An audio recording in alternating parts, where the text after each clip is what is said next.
अस्सलाम वालेकुम, सितारों के सफ़र पर खुश आमदीद। आज की वीडियो में हम बात करेंगे कि जनवरी 2026 आपके लिए कैसा रहेगा। हम इस वीडियो में बात करेंगे आपके करियर, आपकी जॉब, आपका बिजनेस, आपके फाइनेंस, आपकी क्रिप्टो और स्टॉक्स के ऊपर, आपकी लव लाइफ, आपके रिलेशनशिप्स, आपकी हेल्थ, आपकी वेलबींग, आपके चैलेंजेस क्या होंगे इस महीने में, अपॉर्चुनिटीज़ आपके लिए कहाँ छुपी हुई हैं, रेमेडीज़ क्या होंगी, इन सब चीज़ों पर बात करेंगे। लेकिन उससे पहले जिन लोगों को अपना मून साइन नहीं पता वो कमेंट सेक्शन में अपनी ओरिजिनल डेट ऑफ बर्थ लिखें। हम आपको आपका मून साइन बताएंगे जिससे आपको वीडियोस देखने में आसानी होगी और अपना ज़ोडिएक समझने में आसानी होगी। यहाँ पे एक छोटी सी बात ऐड करना चाहूँगा कि जिन लोगों को अपनी ज़िंदगी में मुश्किलात आ रही हैं, चाहे करियर में मुश्किलात आ रही हैं, आपकी लव लाइफ में मुश्किलात आ रही हैं, आपकी फैमिली लाइफ में मुश्किलात आ रही हैं, तो आप अपॉइंटमेंट बुक करवा सकते हैं दिए गए व्हाट्सएप नंबर पर मैसेज कर कर। इसके अलावा हमारा दूसरा चैनल भी है, सितारों के सफ़र के नाम से ही है। आप यूट्यूब पर लिखेंगे, दोनों चैनल को सब्सक्राइब कर लीजिए क्योंकि एक सीरीज़ एक चैनल पर, दूसरी सीरीज़ दूसरे चैनल पर आएगी। आइए वीडियो को शुरू करते हैं। अब बात करते हैं लियो मून साइन वालों की, यानी कि सिंह राशि, यानी कि बुर्ज असद वालों की। तो सबसे पहले career, business, job, finance, crypto और स्टॉक को देख लेते हैं। तो करियर के लिए जनवरी जो है वो एक ट्रांजिशन फेज़ है आप लोगों के लिए। ऑलरेडी आप लोग ढैया के टाइम पीरियड में स्टार्ट हो चुके हैं, तो 10th हाउस टॉरस जो है वो खाली है। लेकिन टॉरस का जो मालिक है यानी सन, वो वीनस के साथ 5th हाउस यानी सजिटेरियस में है और 6th हाउस में ट्रांजिट करेगा मिड मंथ में। महीने के फर्स्ट हाफ में जो क्रिएटिव प्रोजेक्ट्स हैं, लीडरशिप रोल्स हैं और प्रेजेंटेशंस बेस्ड जो काम हैं, उनमें आप लोगों को कामयाबियां मिलेंगी। सन जो है वो लियो का, जैसे मैंने बताया, मालिक है और 5th हाउस जो है वो उसकी नेचुरल पोजीशन है। तो आपको 5th हाउस से रिलेटेड, यानी आपको क्रिएटिव प्रोजेक्ट से रिलेटेड, आपको स्पेकुलेटिव इन्वेस्टमेंट से रिलेटेड रिकग्निशन और अथॉरिटी देता है। खासकर टीचिंग से रिलेटेड, ट्रेनिंग से रिलेटेड, मीडिया या क्रिएटिव फील्ड से रिलेटेड। मिड के मंथ में जब सन और वीनस, मार्स, मरकरी जो है वो ट्रांजिट करेंगे आपके 6th हाउस में, तो कंपटीशन और वर्कलोड जो है वो बढ़ना शुरू हो जाएगा। मार्स यहाँ आपको एनर्जी देगा, एफर्ट्स और स्टेमिना देगा कि आप अपने काम को सही से परफॉर्म कर सकें, लेकिन वर्कलोड बढ़ जाएगा जो आपको बर्न आउट का शिकार कर सकता है। यहाँ पे सैटर्न जो है वो 8th हाउस में है, यानी आपके साढ़े ढैया का टाइम पीरियड स्टार्ट है। और 8th हाउस की जो ढैया होती है वो ट्रांसफॉर्मेटिव होती है और थर्ड नज़र से, यानी थर्ड एस्पेक्ट से, वो आपके 10th हाउस को देख रहा है। और जो उसकी 10th एस्पेक्ट है वो आपके 5th हाउस पर पड़ रही है, जो बताती है कि करियर ग्रोथ स्लो होगी लेकिन लॉन्ग टर्म स्टेबिलिटी आएगी।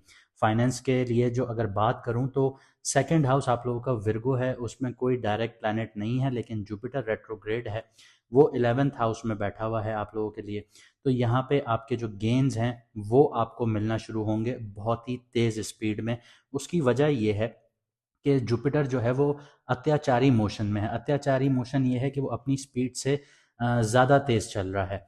तो यहाँ पे आपको गेन्स भी मिलेंगे, लेकिन यहाँ पे सिर्फ शर्त इतनी है कि आपको थोड़ा कैलकुलेटिव होना पड़ेगा। आपकी ग्रोथ अच्छी होगी, लेकिन शर्त यह है कि आपको खुद को सीखना पड़ेगा, घर बैठे बैठे नहीं मिलेगा। यहाँ पे बोनस, इंक्रीमेंट्स या प्रॉफिट्स मिलते हैं आप लोगों को, लेकिन थोड़े लेट भी होंगे। 5th हाउस स्ट्रांग होने के बावजूद मार्स का 6th हाउस में जब शिफ्ट होगा तो स्पेकुलेटिव इन्वेस्टमेंट्स का भी रिस्क बना देगा आप लोगों के लिए। जैसे क्रिप्टो हो गया, स्टॉक हो गया, इसमें सिर्फ और सिर्फ आपकी रिसर्च बेस्ड और लो रिस्क जो मूवमेंट्स होंगी वो ही बेटर परफॉर्म करेंगी। आगे बढ़ते हैं, लव एंड रिलेशनशिप्स की बात करते हैं। तो लव लाइफ में जनवरी में इंटेंस और एक्सप्रेसिव आपकी ये लव लाइफ रहेगी, खासकर फर्स्ट हाफ के दौरान। 5th हाउस यानी सजिटेरियस में वीनस बैठा हुआ है, मार्स है, सन है, तो ये यहाँ पे रोमांस, अट्रैक्शन और पैशन को बढ़ाते हैं। वीनस पूर्व अश्रद्धा नक्षत्र में है और इसमें डिज़ायर्स और बॉन्डिंग जो हैं वो स्ट्रांग होना शुरू हो जाती हैं।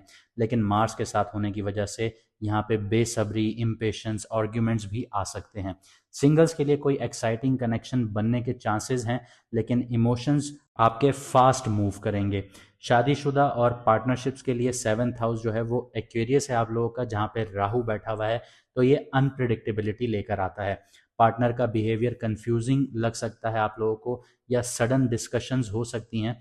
सैटर्न 8th हाउस में बैठा है, लेकिन जो जुपिटर है वो अपनी 9th नज़र से राहु को देख रहा है। तो यहाँ पे फैमिली और स्पीच में थोड़ी सी सीरियसनेस होगी लेकिन ग्रोथ भी देखने को मिलेगी। बातचीत संभाल कर कीजिएगा तो आपका जो रिश्ता है वो और ज़्यादा बॉन्डिंग के साथ मजबूत हो जाएगा, बॉन्डिंग उसमें बहुत अच्छी हो जाएगी। मून जब 11 जनवरी को लिब्रा में होगा तो रिलेशनशिप बैलेंस बेटर रहेगा आप लोगों के लिए।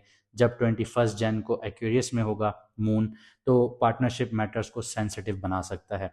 आगे बढ़ते हैं, हेल्थ और वेलबींग की बात करते हैं। तो हेल्थ के लिए जनवरी मिक्स रहेगा आप लोगों का।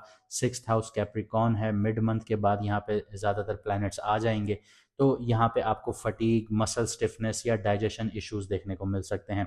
मार्स यहाँ पे इन्फ्लेमेशन और एग्जॉशंस का सिग्नल देगा आप लोगों को, इसलिए रेस्ट और रूटीन अपनी जो है उसको प्रॉपर फॉलो कीजिएगा, हेल्दी लाइफस्टाइल को अपनाइए।